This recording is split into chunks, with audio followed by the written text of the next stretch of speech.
Et salut à tous et bienvenue pour un nouvel épisode de Et si on essayait? Et aujourd'hui, et si on essayait l'Osmo Mobile 2?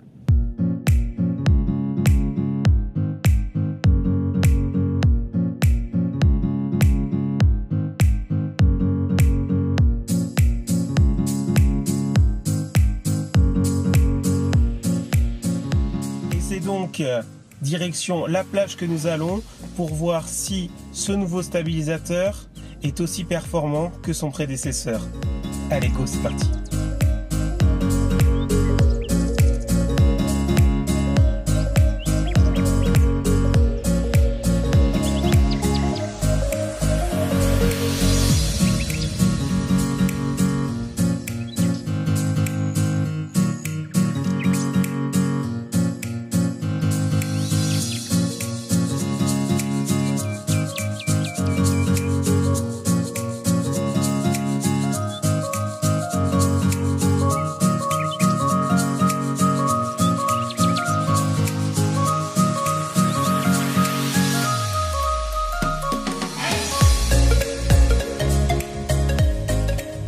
DJI revient en force donc dans le domaine du stabilisateur pour smartphone avec ce second modèle.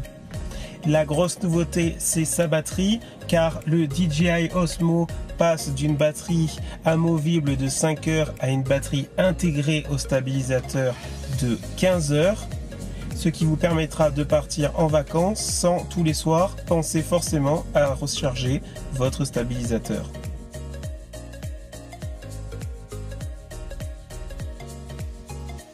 Et on reste sur la batterie. Désormais, vous pourrez charger votre smartphone grâce au port USB situé à l'arrière de l'Osmo. Celui-ci se charge par une prise universelle placée sur le côté de l'appareil. La seconde grosse nouveauté de ce stabilisateur, c'est la possibilité de fixer votre smartphone désormais à la verticale pour tout ce qui est direct YouTube ou Facebook par exemple. On regrettera les attaches du premier modèle qui permettait de placer son smartphone beaucoup plus facilement que sur celui-ci.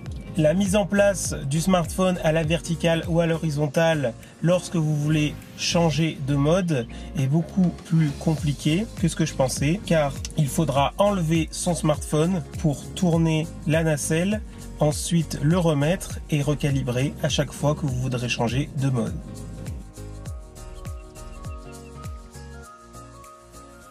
Pour conclure, ce nouveau stabilisateur est aussi performant que son prédécesseur.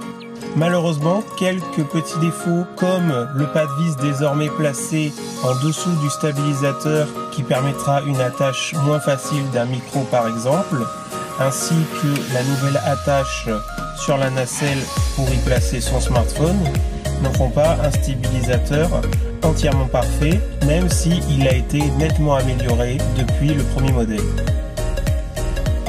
Enfin, son prix, car DJI, face à des marques comme le Feiwi par exemple, a dû baisser ses tarifs, passant d'un prix de lancement pour le premier modèle de 300 € à un prix pour celui-ci de 150 €, disponible actuellement qu'en Apple Store. L'Osmo est toujours aussi agréable à utiliser et en plus pour le coup plus léger. On mettra donc une note de 4 sur 5 à ce modèle. J'espère que cette vidéo vous aura plu. On se retrouve très vite pour un prochain épisode de Et si on essayait? Allez, salut à tous!